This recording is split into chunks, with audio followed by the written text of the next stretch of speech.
আসসালামু আলাইকুম ভিউয়ার্স। দুঃখের সাথে একটা কথা বলতে হয় যে দেখেন কত সুন্দর সুন্দর বাচ্চা ফুটছে, মাশাআল্লাহ। সাবচিলা পেয়ার, কত সুন্দর সুন্দর কবুতর, ভালো রেজাল্ট করা কবুতর।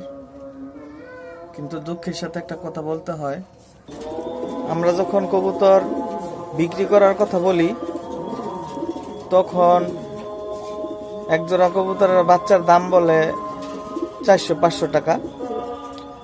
আর দেখা যায় কিছু ইউটিউবার যারা ইউটিউবে ভালো কিছু করছে, ভালো ভাইরাল হয়েছে, তাদের বাসা থেকে একজোড়া কবুতরের বাচ্চা 4000-5000 টাকাতে নিয়ে আসতেছে। তো সেটা যাচাই বাছাই করতেছে না। তো আমাদের বাচ্চাটা যদি আমরা যাচাই বাছাই করেও দেই, তারপরেও দেখা যায় মন ভরে না। তো আমাদের কবুতর পালক ভাইদেরকে বলতেছি, কবুতর যাচাই বাছাই করে কবুতর পালবেন। খালি দাম দিয়া কবুতর কিনবেন, কবুতর কিনা টাকা নষ্ট করবেন, এটাই ঠিক না। কবুতর যাচাই বাছাই করে কিনবেন।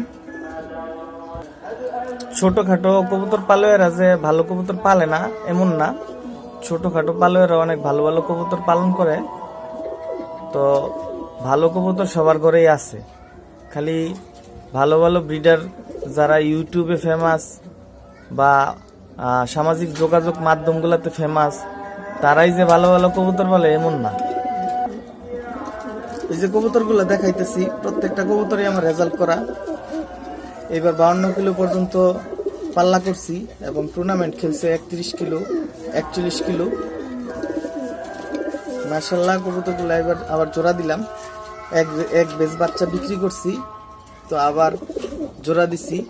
কিছু কিছু বাচ্চা রাখবো, আমার এত কবুতর রাখার দরকার নাই, কারণ বাসায় মোটামুটি যে কবুতরগুলো আছে এগুলোই পালন করব। আরেকটা বিষয় হলো, ক্যাপাসিটির মধ্যে কবুতর পালন করবেন। কবুতর খেলে আগে মাঙ্গে বাড়ি বইরা কবুতর কিনবেন না, তাহলে দেখা যাবে কবুতর অটোমেটিক ধ্বংস হয়ে যাব, কবুতর অসুস্থ হয়ে যাব, মেনটেন করার সমস্যা হয়ে যাব। অতএব সবাই ভালো থাকবেন, সুস্থ থাকবেন এবং ভালো কবুতর পালবেন। আর আমার ভিডিওটা যদি ভালো লাগে চ্যানেলটাকে সাবস্ক্রাইব করে দিবেন। ধন্যবাদ সবাইকে। ঈদ মোবারক। আসসালামু আলাইকুম।